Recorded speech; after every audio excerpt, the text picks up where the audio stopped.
Piniwo signify inquiry ni anerlo porphai krehini pen Karbi people hold taralang solong Karbi Anglong Autonomous Council akilik serang hoyalong amen kachepalong dun bang inquiry trokatum Assam Governor Prof Jagdish Mukhi athengno seme kedeng pon. Kedamtang wo signify krehini ni Karbi Anglong Autonomous Council kilik angthek paklang ponsi piniwo signify inquiry ni kilik along kachepahai dun bang inquiry trokatum seme kedeng amai paduponlo. Bangso seme kedeng amai along Assam Governor Prof Jagdish Mukhi, Assam Chief Minister Dr. Himanta Biswa Sarma lapen Karbi Anglong DC Dipakarnat atum athengno seme deng ponlo. Labangso long abarim Karbi Anglong Autonomous Council CEM Dr. Tuliram Rong hangpen pangching ponsi.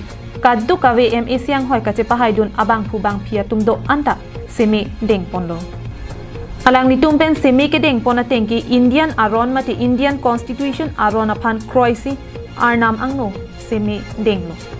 Lapen rada phan ki claim nang ji akam anta mesen me etpen claim pon popusi seme deng pon rinti.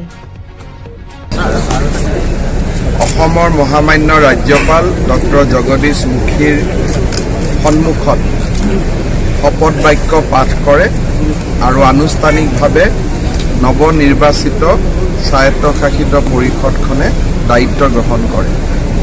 ইয়াৰ পৰৱৰ্তী পৰ্যায়ত তেওঁলোকৰ বৈঠকত মুখ্য কাৰ্যবাহী সদস্যজন নিৰ্বাচিত কৰিব আৰু মুখ্য কাৰ্যবাহী সদস্যগৰাকীৰ অনুমোদনত ৰাজ্যপাল মহোদয়ে অন্যান্য সকলক নিযুক্তি কৰিব। প্ৰথমবাৰৰ বাবে কাৰ্বি আলঙত মহামান্য ৰাজ্যপাল মহোদয়ৰ উপস্থিতিত হোৱা এই শপত গ্ৰহণ অনুষ্ঠানে ৰাজনৈতিক সামাজিক আৰু ভৌগোলিক দিশৰ পৰা কাৰ্বি আলং স্বায়ত্তশাসিত পৰিষদক এক নতুন উচ্চতালৈ লৈ গ'ল বুলি News report Karbi Anglong Live.